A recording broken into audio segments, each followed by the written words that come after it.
Welcome to another spontaneous edition of DIY with Auntie Angel. That's me. Today I am changing out a washing machine, and it's not an emergency of any sort, happy to say. It's spontaneously only because I have been having it on my list for a very long time, and today finally got around to just getting a new to me washing machine. I actually bought a refurbished one because that's the kind of girl I am. Go figure. And yeah, fixing a washing machine, a video for a different day. But today I'm doing a very simple job, which is just taking out the old one and bringing in the new one. And I thought I would share a couple little tips as I'm coming across them. One is that you want to make sure and do what I did and measure both your washing machine dimensions and the route at which you're going to take the old one out and the new one in, and make sure that all your doorways and hallways and, you know, if you have any steps, just think through how you're going to get the old washing machine out and get the new one in. In my case, I have two options. I could go through a narrower place in my house where I don't have any steps, but I have a couple corners to make, and I was happy to find that the washer is only 25 inches in one direction and my narrowest width in the hallway is 27 inches. So I can take it that way. Or I have this other more direct way, which is wider, 30 plus inches in all direction, but it has two pretty good sized steps. In fact, three if I think it through. So the other way, I just have one tiny little step. So I'm not actually sure yet which way I'm gonna go. But I did just, the other thing you're gonna need is some channel locks, or sometimes called pliers. These aren't, it's called channel locks actually. These are my nice handy dandy rusty pair, which I love. And sometimes if you have any leaks or anything, you're gonna want a set of new hoses. However, it is not a requirement, and being that mine have just been sitting here and they look to be functional, sometimes you might, pardon me, my nose is running.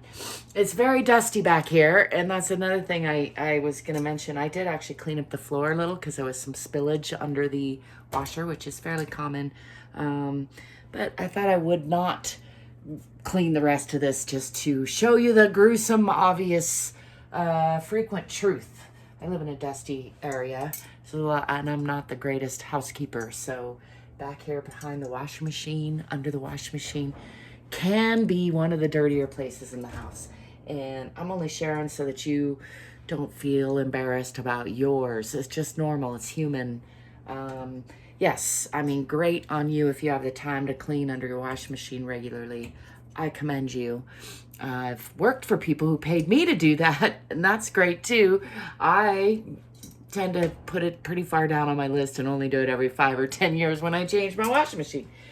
Truth be told, you know, thoroughly. So I'm getting ready to do that now. Hey, but first I'm going to take out this old one. And as I mentioned, I've decided to just use my old hoses. Here they are. You can see they're getting worn, but I think I did replace them last time I replaced the washer. They do tend to get, you know, funky. They can crack, all those things. So you want to make sure they're in good shape and replace them if they're needed. And in the same vein, these faucets that don't get used a lot can tend to get corroded or dusty, especially if there was any leaking. There's thankfully not any leaking going on here anymore. There used to be long ago, but again, I've replaced all that relatively soon. This one's pretty funky, and again, you can see it's a lot of funky dirt in there. I'm going to clean all that up. And oh yeah, the other thing you're going to need is a pan or a towel, or maybe both, because there will be a little water in here even after you shut those off. So that's the first thing you want to do. Well, unplug it, shut the water off, and in this case, since I'm keeping those hoses, I'm just removing them from the washing machine side, which I already did. Right here is where you do that.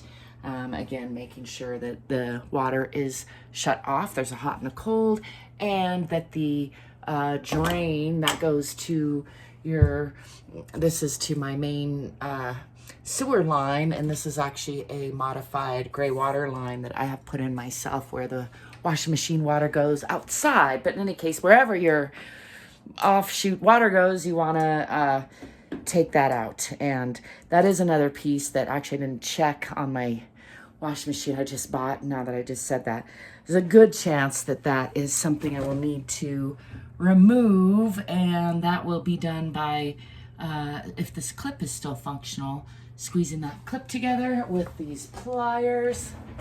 Let's see if I can just kind of do that right now. Yeah, let's see. And then you can loosen that up. You can pull. I'm gonna need 2 hands, but you get the idea. That's a clamp that holds it on there, and that hose just slides off. And if it's in decent shape, then it can be reused on the other washing machine.